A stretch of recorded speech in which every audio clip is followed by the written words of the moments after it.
গোৱালপাৰাৰ লক্ষীপুৰৰ বিভিন্ন অঞ্চলত অব্যাহত আছে বনৰীয়া হাতীৰ উপদ্ৰৱ। বাদংডঙা, গৌৰনগৰ, বান্দৰথামা, চৰণতলা আদি বিভিন্ন অঞ্চলত বনৰীয়া হাতীৰ বৃহৎ জাকে বিগত কেইদিন ধৰি উপদ্ৰৱ চলাই এফালৰ পৰা খাই তহিলং কৰিছে বিঘাই বিঘাই ধান খেতি। যোৱা নিশা বৃহৎ হাতীৰ জাকে পূব বাদংডঙা প্ৰাথমিক বিদ্যালয়ত উপদ্ৰৱ চলাই বিদ্যালয়ৰ এটা গৃহ ভাঙি লণ্ডভণ্ড কৰাৰ লগতে বিদ্যালয়ৰ কাষৰ কেইবা বিঘা ধান খেতি খাই তহিলং কৰে। মূৰৰ ঘাম মাটিত পেলাই কৃষকে কৰা খেতিডৰা বনৰীয়া হাতীয়ে বিনষ্ট কৰা তেতিয়া মূৰে কপালে হাত দিছে কৃষক ৰাইজে।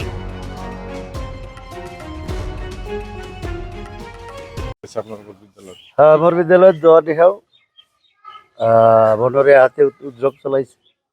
যোৱা 20 তাৰিখত 19 তাৰিখ ৰাতিত 9টা 9:30 মান বজাত আহি সিদিনা উপদ্ৰৱ কৰি পাকঘৰটো ভাঙিছিল।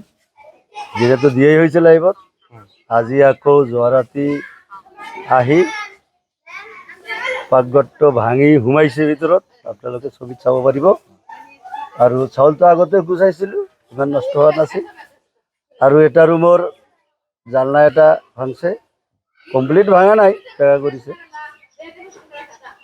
আহিয়ে থাকে। এই মাজত যে 2টা ৰাতি গৈছে, 19 তাৰিখ, 20 তাৰিখ ৰাতি, 21 তাৰিখ ৰাতি, 22 তাৰিখ ৰাতি, 2টা ৰাতিতে আহিছিল। 3টা ৰাতিতে আজি আহি বেছিকৈ ক্ষতি কৰি গৈছিল। আপোনাৰ বিদ্যালয়ৰ ফালে ধান খেতিও আমাৰ বিদ্যালয়ৰ লগত থকা খেতি পথাৰত নামি থাকে, খায় আৰু আহি ইয়াতে নষ্ট কৰে।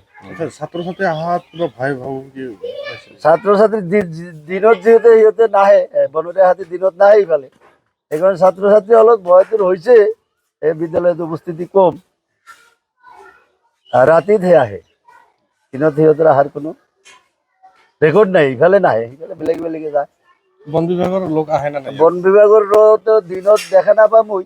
সিহঁতে বোলে সেই হাতীৰ আশে পাশে থাকে, ৰাতি আহে, হাতী দূৰত থাকে, দূৰত থাকি কেতিয়াবা ফায়াৰিং কৰে, কেতিয়াবা নকৰে, এনে বহি থাকে যাতে গাঁৱত নোসোমায়। এইফালে সিহঁতে হাতীৰ জাকটো হাতীৰ জাকটো এতিয়া মৰাহালি বুলি কয় নেকি পাহাৰটো।